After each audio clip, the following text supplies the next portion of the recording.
मेरे प्यारे दोस्तों, मैं आज फिर आपके सामने अपनी लिखी एक कविता लेकर हाजिर हूँ। और कविता का शीर्षक है मेरा बचपन। हम सभी के बचपन में बहुत सारी ऐसी घटनाएं होती हैं जो हमारे जीवन से जुड़ी हुई होती हैं। हम जो बचपन में करते हैं वो घटनाएं जीवन पर्यंत हमारे साथ में ऐसे रहती है कि जब भी कभी हम बैठ के उन घटनाओं को याद करते हैं, उन बातों की चर्चा करते हैं, तो हम फिर से बचपन में लौट जाते हैं। ऐसी ही बहुत सारी बातें जो आपके भी हमारे भी सबके जीवन में हुई हैं, हम लोगों ने की हैं, वही सब घटनाओं का समावेश मैंने अपनी इन कुछ पंक्तियों में किया है। आशा करता हूँ आपको अच्छी लगेगी। मैं प्रारंभ करता हूँ। मेरा बचपन। मेरा प्यारा सा वो गांव, मेरा प्यारा सा वो गांव, पीपल की वो ठंडी छांव। मेरा प्यारा सा वो गांव, पीपल की वो ठंडी छांव, आंगन में वो नीम का पेड़, खेतों की वो टेढ़ी मेढ़ी मेड़। कुल्फी वाले की वो पुकार, कुल्फी वाला बुलाया करता था। उसका एक हॉर्न, एक आवाज होती थी जिसको सुनते ही हम सब भाग खड़े होते थे। कुल्फी वाले की वो पुकार, दादी की वो जोर की फटकार। दादियां डांटा करती थी बहुत ज्यादा। दादी की वो जोर की फटकार, सब मानो कहीं पीछे छूट सा गया है, भीतर ही भीतर कुछ टूट सा गया है। ये यादें हैं हमारे जीवन में जो हमसे जुड़ी हुई है। अब इन सबको याद करते हैं तो बड़ा एक अंदर एक बहुत अजीब सा फील होता है कि भाई ये सब बीत चुका है, जा चुका है। लेकिन उसको याद करते ही चेहरा आज भी खिल उठता है। बरसीम से वो सीटी बनाना, बरसीम को हम तोड़ के उसके बीच में से वो सीटी बनाते थे, उसमें हवा भरते थे, वो बजा करते थे तो बहुत अच्छा लगता था। बरसीम से वो सीटी बजाना, तुतलाकर वो गाने गाना, मेरा सोना बाबू मेला बाबू।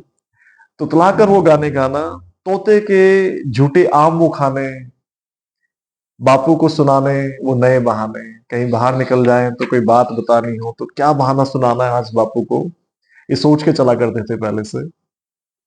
भाई से बिन बात वो झगड़ना, छोटी मोटी तकरार हुआ करती थी, ऐसी रूठ जाना, गुस्सा करना। भाई से बिन बात वो झगड़ना, पपीए का वो पत्थर से रगड़ना, सब मानो कहीं पीछे छूट सा गया है, भीतर ही भीतर कुछ टूट सा गया है। बरसात की रात में टपकती वो छत, ये अनुभव बहुत लोगों का होगा। बहुत सामान्य सा जीवन हुआ करता था। तो कच्ची छत हुआ करती थी, बरसात का मौसम आए तो छत टपकने लगती थी। फिर चारपाई इधर खींचनी, कभी उधर खींचनी, और उस रात को कैसे जाग कर काटना, क्योंकि यहाँ की तो यहाँ से पानी टपकता है। तो बरसात की रात में टपकती वो छत, सारे जज्बातों को समेटे वो खत। चिट्ठियां जो आया करती थी, चिट्ठियों में आदमी अपना कलेजा निकाल के रख देता था अपने शब्दों के माध्यम से। उसको पढ़ते हुए आदमी कितनी बार अपने सीने से लगाकर सोया करता था, इसमें क्या क्या लिखा होगा, कैसे भाव इसके अंदर है। तो बरसात की रात में टपकती वो छत, सारे जज्बातों को समेटे वो खत, कटी उंगली पर वो मिट्टी का लगाना, माँ का वो अपने आंचल तले सुलाना।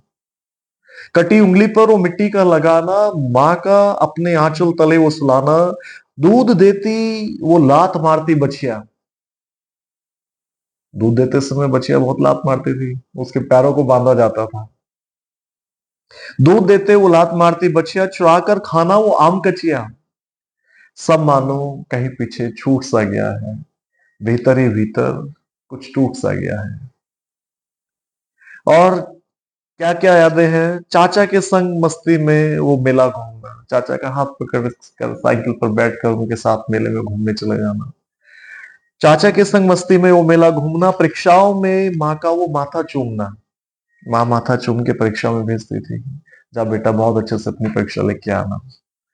चाचा के संग मस्ती में वो मेला घूमना, परीक्षाओं में माँ का वो माथा चूमना, लालटेन के उजालों में वो पढ़ना, छोटी बहन से वो यूं ही झगड़ना।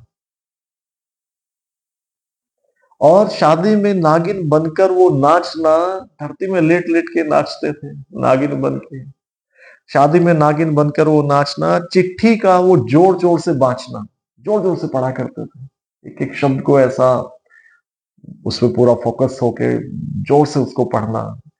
चिट्ठी का वो जोर जोर से बांचना, सब मानो कहीं पीछे छूट सा गया है, भीतर ही भीतर कुछ टूट सा गया है, सब मानो कहीं पीछे छूट सा गया है, भीतर ही भीतर कुछ टूट सा गया है।